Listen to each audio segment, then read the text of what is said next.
अस्सलामुअलैकुम व रहमतुल्लाहि व बरकातुहू। प्यारे बच्चों, सब लोग आ गए हैं? क्लास शुरू किया जाए जी। आज हमको आपको उर्दू से मुताल्लिक कुछ जानकारियां देंगे। जो 10वीं क्लास का उर्दू दरक्षा है और इंटर क्लास का जो उर्दू कहकशा है, उनके बारे में चंद बातें आपके सामने रखेंगे जो आपके लिए बहुत ही इम्पोर्टेंस है। ध्यान से सुने और इसको अच्छी तरह से याद कर लें। चलिए, तो बिना ताखिर के हम अपने मौजू पे आ जाते हैं। बोर्ड की तरफ देखिए आप सब लोग और देखिए उर्दू के अंदर कौन कौन सी चीज़ें होती हैं, कौन कौन सा मजमून होता है, उसमें क्या अफसाना होता है, दास्तान होती है, हसन मतला होता है, खाका होता है, इंशाइया होता है। इन सब चीज़ों के बारे में हम डिटेल से जानकारी हासिल करेंगे। चलिए हम शुरू करते हैं। सबसे पहले आप 10वीं क्लास का जो दरक्षा पढ़ते होंगे उसमें देखते होइएगा कि सबसे पहले हम्द है। पहला चैप्टर का नाम है हम्द। हम्द कहते हैं जिसके अंदर अल्लाह रब्बुल इज्जत की तारीफ और तौसीफ और उसकी ज़ात और सिफात के बारे में बयान की जाए, उसे हम हम्द कहते हैं। हम्द जिसमें अल्लाह की तारीफ की जाती है। और हम्द जो पहला चैप्टर है, जिसका चैप्टर का नाम है हम्द खुदाई अज़्ज़ा वजल, जिसको शबनम कमानी ने लिखा है।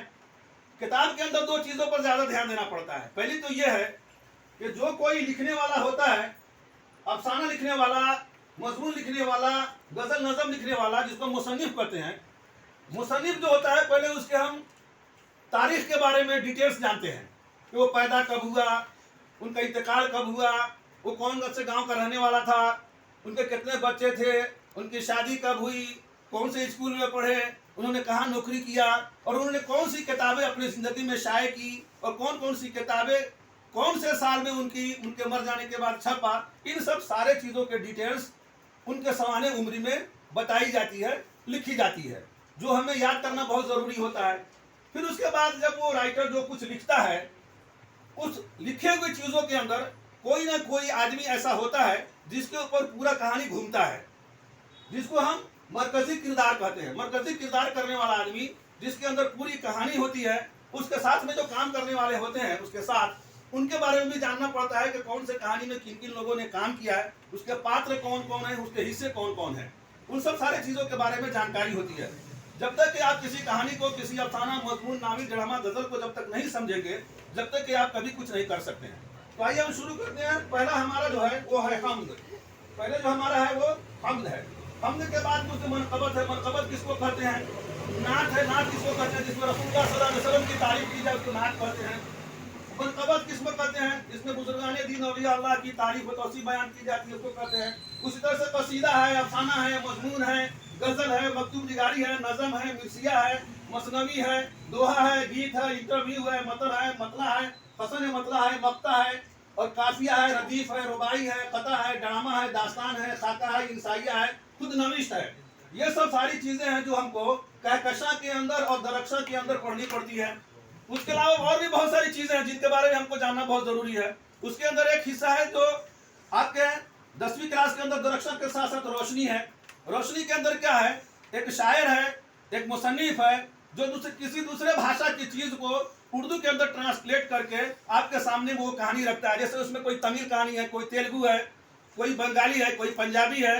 इस तरह की कहानियाँ को ले करके उर्दू में डेवलप करके डबिंग करके आपके सामने में पेश करता है। तो किसने कहाँ से कौन सी कहानी ली, उस किताब का नाम, कौन से ज़माने में कौन सी कहानी छपी, इन सब सारे चीज़ों के बारे में उसे जानकारी बताया जाता है। उसी तरीके से उसका कुछ हिस्सा है जिसको हम कवायद कहते हैं। अब कवायद किसको कहते हैं, कवायद की कितनी किस्में होती हैं, ये सब जानना हमारे लिए बहुत ज़रूरी है। एराब है, एराब की कितनी किस्में होती हैं, लफ्ज़ों का बयान होता है, लफ्ज़ की कितनी किस्में होती हैं, मौजू या कलमा, कलमा की कितनी किस्में होती हैं, हामिद की कितनी किस्में होती हैं, इल्म की कितनी किस्में होती हैं। जैसे मिसाल के तौर पर इसम की किस्में हैं, इसमी है, कुन्नियत है, लक़ब है, खताब है, उर्फ है, तखल्लुस है। ये सब सारे चीज़ों का जानना एक बच्चों के लिए बहुत ही ज़रूरी है। और जब आप ग्रामर को पढ़ेंगे, कवायद को पढ़ेंगे उर्दू में, उसमें साबिका है, लाहिका है, मुतरादिफ है, अज़दाद है, जिन्स का बयान है, मुज़क्कर है, मुअन्नस है, वाहिद और जमा है, फ़ेल की किस्में हैं, मुहावरात हैं, जुमला बनाना है, खुतुब निगारी है, ज़रबुल इमसाल है, दास्तान है और क़त्अ तारीख है। ये सब सारे चीज़ों को आपको जानना बेहद ज़रूरी होता है। पढ़ना इतना आसान नहीं चीज़ है, इतना उर्दू को बच्चे आसान समझते हैं। उर्दू कोई आसान चीज़ नहीं है, एक लैंग्वेज है जो इंसान को सही तरीके से चलना, बोलना, समाज के अंदर कैसे रहना, ये सब सारी चीज़ें सिखाती है। अगर उर्दू अच्छी तरह से पढ़ना लिखना आपको आ गया तो अब समाज के अंदर जहां कहीं भी रहेंगे, सोसाइटी के अंदर जहां कहीं भी रहेंगे, लोग आपको इज्जत करेंगे, इज्जत की नजरों से देख के।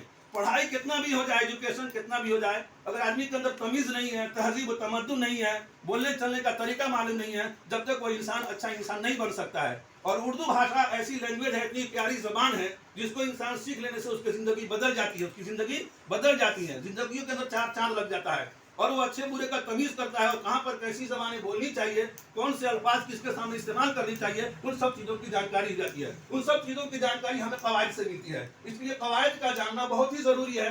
अब थोड़ी देर के लिए आप बस समझ लेते हैं मसनवी क्या होता है, उसमें कितने मिसरे होते हैं, गजल किसको कहते हैं, उसकी तारीफ क्या है, गजल के अंदर किसने कौन सी चीजें बताई हैं, गजल कितने मिसरे का होता है, दोहा किसको कहते हैं, दो पंक्तियों को मिलाकर के दोहा होता है, दोहा के अंदर सबसे अच्छा दोहा लिखने वाला कौन है, गीत लिखने वाला कौन अच्छा गीत लिखने वाला है, किसकी गैत मार्केट के अंदर चली, मनकबत में कौन ज्यादा मशहूर है, मजमून किसका, सर सैयद अहमद खान मजमून के सबसे अहम माने जाते हैं। ड्रामा के अंदर ड्रामा सबसे किसका लिखा है, आगा हश्र का ड्रामा देखिए, उसके अंदर कितने ड्रामे लिखे हैं, कौन कौन सी किताबें लिखी हैं, इन सब चीजों की जानकारी आपको मिलेगी। नावल देख लीजिए, नावल के बारे में उसकी डेफिनेशन, उसकी तारीफ आपको आनी चाहिए। और नावल कहते किसको है, नावल कब से शुरू हुआ, उसका इब्तदाई दौर कौन है, अब अभी जो फिलहाल का जो दौर है वो कब शुरू हुआ, कदीमी जमाना से कब शुरू हुआ, इन सब की तारीखें आपको जानना बहुत जरूरी है।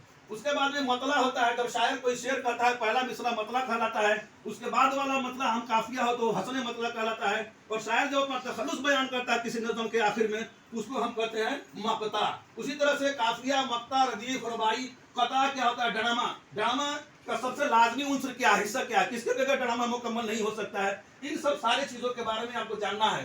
दास्तान आपकी किताबों में दास्तान है, बड़ी बड़ी दास्तानें हैं, जैसे मीर अहमद देहलवी की दास्तान, और भी बहुत सारी चीजें हैं। इन सब सारी चीजों को जानना जरूरी है। खाका किसको कहते हैं, खाका निगार में सबसे पहला खाका निगार कौन है, इंशाइया में सबसे पहला इंशा निगार कौन है, सबसे पहले अफसाना लिखा सबसे पहला अफसाना कौन सा है, आखिरी अफसाना कौन है, अफसाना का लिखने वाला सबसे पहला मुसन्निफ कौन है, इन सब सारे चीजों के बारे में जानकारी हमको मिलती है। ये सब जानकारी हासिल करने के बाद एक अच्छे जानकार और सलाहियतमंद आदमी हो सकते हैं। आप जैसे जानते हैं कि जैसे कोई भी बीमारी होती है, कोई भी परेशानी तकलीफ होती है, हर चीज का एक स्पेशलिस्ट होता है। अगर आपके पास हड्डी का बीमारी है तो आप हड्डी के डॉक्टर के पास जाएंगे, आंख में कोई प्रॉब्लम है तो आंख के डॉक्टर को दिखाते हैं। इसी तरीके से कोई भी ऑपरेशन करना हो तो सर्जरी जो करने वाला जो डॉक्टर है, जो मशहूर है, उसके पास जाते हैं। उसी तरह से पढ़ने पढ़ाने के अंदर भी हर चीज का एक स्पेशलिस्ट होता है।